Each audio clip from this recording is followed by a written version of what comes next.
Steve Cardenas, a.k.a. Rocky the Red Power Ranger, and you are watching Smart Tank Revolution. Ladies and gentlemen, welcome back to the Smart Tank Revolution, where we always kick out at 2. I am your solo host today. It is the return of the Taunton Tribal Chief, the one, the only Joey Business. And who better than me to review the main event, the crescendo of the evening for Summerslam? I have been commissioned by the elders to bring my thoughts. Therefore, I will do so. As we bared witness on Saturday night to first time ever tribal combat between the one main event, Jey Uso, and his illustrious cousin, the GOAT, head of the table, the tribal chief, the best of the best, Roman Reigns. Now, they called it tribal combat, but honestly, it was really just a glorified no DQ. Going into this one, I had a lot of high hopes. I figured if there was ever time for them to up the spectacle of the bloodline, this would be it. Especially when you call in the elders and everything. And I was expecting, some seats, maybe a couple thrones by ringside, if not in the arena, being occupied by Alpha, Sika, Rikishi, things of that nature, people of that nature. And we didn't get any of that. So we basically got a one-on-one match with Paul Heyman flanking Roman Reigns to the ring and no Solo, as Jey had taken Solo out on Friday Night SmackDown as a reprisal for what happened to his twin brother Jimmy from Solo earlier. So we got a one-on-one. And now this started with Jey and Roman way back when, right around Night of Champions after Payback in 2020. And they were great then. They were fantastic. That was really the performance that let Jey Uso step into his own. And I thought it was interesting because art imitates life in that situation where kayfabe, Roman wanted to give his cousin the payday, the recognition, and get him up on the marquee. Where in real life, Roman gave his cousin the payday, the recognition, and got him up on the marquee. It accomplished both things at the same time. It was a mirror. It was beautiful. They put in a great piece of work back then. They did fantastic. And every time they get in the ring, every time members of this family touch in the ring, as soon as they lock up, it's always gold. You're in for a ride. Now, some people will talk about the plodding, very slow, methodical pace that Roman has in all of his matches. And I will agree, but that's the formula. That's the formula. And it's incredible how every single time it starts with the very slow, methodical pace. You sometimes are like, all right. But when it picks up, when they click it, when they shift into that next gear, boom, it's off to the races every time. And I never hear any complaints, except this time. And I thought that was interesting. So I wanted to share my thoughts. I had to go back and rewatch this on Sunday, as I mentioned in my earlier review of the women's title match, the three-way. I had knocked out to the world at this point. I was overexhausted from my week, and I was not able to sustain and stay up for this, glorious event. So I went back and rewatched it solo and without Solo. I'm he doesn't need to sit near me, and I have thoughts, and my thoughts are, it could have been so much more. Kind of the gripe I had with the women's match. The women's match, though, that's from a work rate standpoint type of thing. It could have been so much more. I expected more out of those ladies as far as work rate. And they had an off night at the office. That's all there is. It just, it didn't click.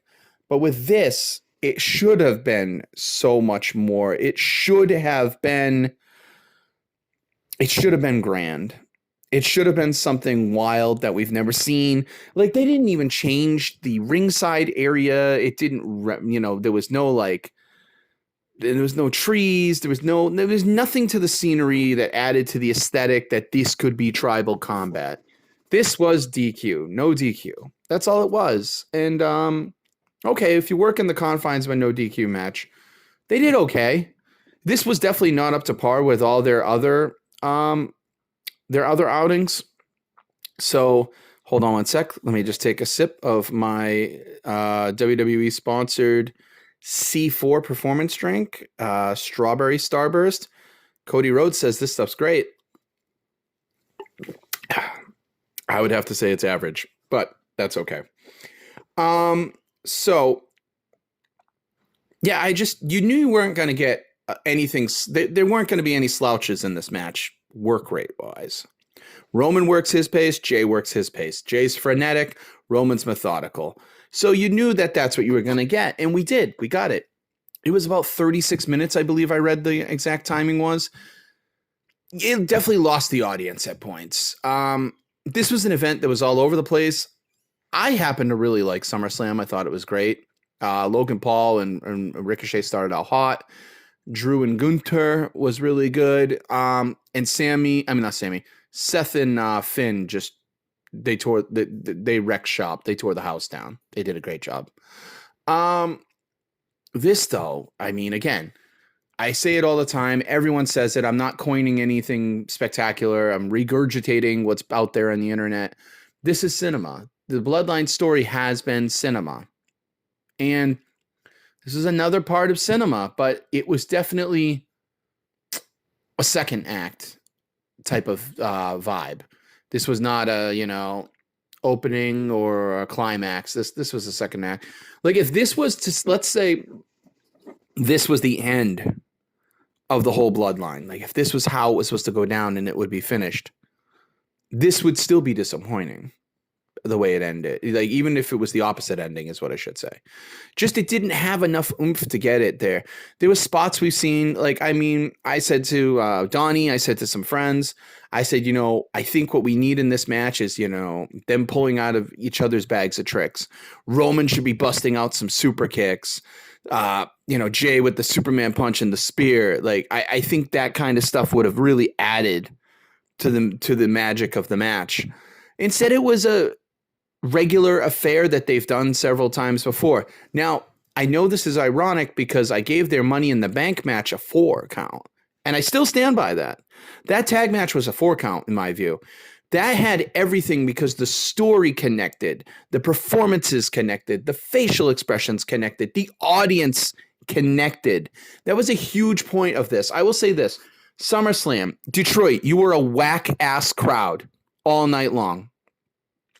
Whack-ass crowd. You should be ashamed of yourselves. It was really sad because it was not mirroring what we were seeing in the ring for most part. This one I'll agree, but when we go back and watch previous matches on this card, you all was sitting on your hands for most of the time. And, the 313's got a lot of work to do when it comes to being a crowd in this atmosphere. It was very disappointing. I was extremely disappointed in the crowd. I was disappointed for the superstars and wrestlers there that night who were working their tails off for a very lackluster crowd. Yeah, I said it. I don't care. But so with that being said, the lukewarm crowd really not going supernova like all the Bloodline events are hurt this a bit. And it did drag on. It got a little of the Dark Knight for me. Everyone knows that part in the Dark Knight where the natural ending point of the movie was before Harvey Dent gets introduced as Two-Face, but it should have been all that cut and then right to the Joker and the end. It was just kind of the natural. It felt like it ate on for another 28 minutes. That could have been a new movie, but that's kind of what we got here. I feel like this could have been 25 minutes. We could have shaved off 10 minutes for sure. Made it a little bit hotter. Heyman was a non-X factor the whole night for the match. So I figured, okay, it's tribal combat. And I think the other thing I heard it too, as I digress on this, folks, the other thing that really hurt this too was the fact that we didn't know what the hell tribal combat was. We didn't know what the rules were. They just said anything goes. So my understanding, and I think it would have been a little bit more cool if they could have actually explained this a little bit better and said, it's anything goes, but it's between the two combatants, meaning, the challenger for the Ulafala and the tribal chief title, which would have been Jey Uso, and then the tribal chief himself, Roman Reigns. Anything goes, but no one on the outside can interfere. It must be down between these two people in tribal combat. I think that would have added so much more to this. Instead, what we got is a no DQ where it was Roman and Jey for 95% of the match, and then the end that we know all too well, the sight of Solo Sikoa coming in and Jey having to fight 2-on-1. And I was just like, if there's only one complaint I have about the Bloodline storyline right now, it's that Solo Sikoa is the Deus Ex Machina that they use over and over and over to the point of ad nauseum, where it's no longer really, it's no really longer effective. It's coming and you're just like, it's fucking Solo. Like, okay, yep. And Jey overcame it again. Overcame the odds with Solo. Jey was white hot. He got a great entrance. The crowd was hype for the entrance, but really died down during the match, I thought. And some of the spots were questionable. Jey saying he wanted to put the tribal chief, the head of the table, through a table. I thought that was very poetic, but they really struggled to get there. This was not the Dudleys who whip out a table and they have it up in 40 seconds and bam, someone's through it. Like they're a drive-through specialist. They're so good at that. This was very clunky, that whole spot. It was, Jey teetering, Roman fighting him back, blah, blah, blah. And then they both finally go through the table and on the outside by the ring, by the ring area. And it was like, okay. And then it just went back and forth until it was nothing super special one-on-one that we haven't seen these two capable of. Now, I will maintain that Roman Reigns is the greatest superstar, greatest wrestler in the WWE pantheon since the greats of yesteryear. And I'm talking that goes back even past Attitude Era. He dwarfs the Attitude Era. I am sorry. It's an unpopular opinion. I know everyone's got nostalgia for Austin, The Rock, Triple H, Undertaker, Mankind, Kurt Angle, Edge, Christian, you name it. I understand that. I do too. But I will call a spade and a fact. Roman Reigns is better than that. When Paul Heyman says there's nobody in his genre, meaning no one in his category, he's right. There's nobody. As it pertains to the total package, Seth Rollins is a star onto his own and an amazing spectacle in the ring and on the microphone. He's got it all. But Roman has everything. He even has the machine behind him. He has all the stars aligned for Roman. So, long story short, I don't want to drag this out too long. Roman wins. Roman wins yet again. And it's nothing we shouldn't be surprised at. But it wasn't about Roman winning. I think if we all went into this with a smart mind or even a casual fan mind, we knew that the end of the night, Roman Reigns was coming out, his music was playing, and that's how SummerSlam was going to end. It wasn't about the journey. It wasn't about the destination. It was about the journey and how we got there. Well, the last turn on the journey was a real head scratcher. So Jey had fought off Solo Sikoa. Jey had fought off Roman. Then we get a hooded figure coming out of the crowd, the last moment, pulling Jey off Roman's body when Jey was about to get the 3. And he had a bandana and a hoodie over his head. And all I said to myself is, please don't be Jimmy fucking Uso. Please. Let it be someone new. Sure as shit it was Jimmy Uso. Now, this was the head scratcher for me because this was the swerve among swerves. Like, this was a Russo style booking. You've gone through all Jimmy turning on Roman, to Jey and Jimmy turning on Roman, to Jimmy being hurt by Roman, to Jey avenging his brother, to Jimmy coming back to screw Jey over.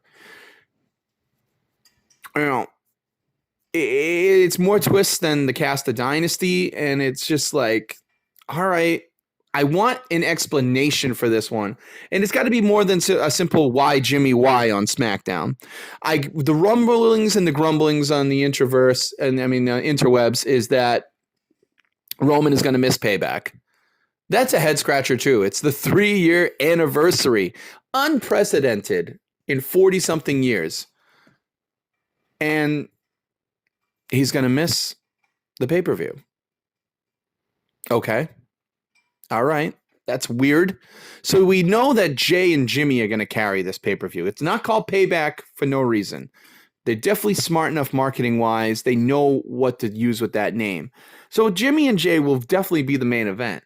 But why? Like, they're both in the same spot. Now, the commentating, if you listen to it through the night, was trying to sell the fact that Roman was putting Jay back in his place. Not ousting him from the bloodline, but trying to put him back so that he never, ever disobeys or challenges the tribal chief's wisdom or, status again. Get that? So I guess is the only answer that Jimmy saw the light, if you can't beat him, join him type of thing. But he'd already joined him. So it's more like a step backwards. I think this would have benefited from new blood in the bloodline. I'm okay with Jay being screwed because I think Jay couldn't have lost clean. It would have really, really hurt main event Jay Uso's caliber status at this point. Jay has broke through that glass ceiling to be the next breakout star. But so he had to lose by duplicitous means. He had to. However, you don't have anyone else in the pocket. There's no one in that large-ass family. They've got so many people on the indies everywhere. You couldn't have just plucked somebody up. It had to be Jimmy. I just don't understand. So, as much as it pains me, it's an automatic 3 count for bloodline matches every time with the possibility of hitting a 4 count always. This one really hurt because I've got to give if I have to rate this, and it hurts my heavy heart to do so, I have to give this a 2. I have to give it a solid 2. And in the words of my illustrious colleague, a 2 isn't necessarily bad. It's in the middle. But yeah, this is above the women's match, but not too much. So if the women's was a 1.75, this is a 2. This would be a 2.25 at best. And I think only because it's the bloodline, I'm going to be giving it its first 2.25. I don't want it to be painstakingly average, but it just isn't much better. So, of course, we always like to hear your thoughts. We're grateful for everyone that contributes and everyone who puts up with our point of views. But yeah, this one was tough.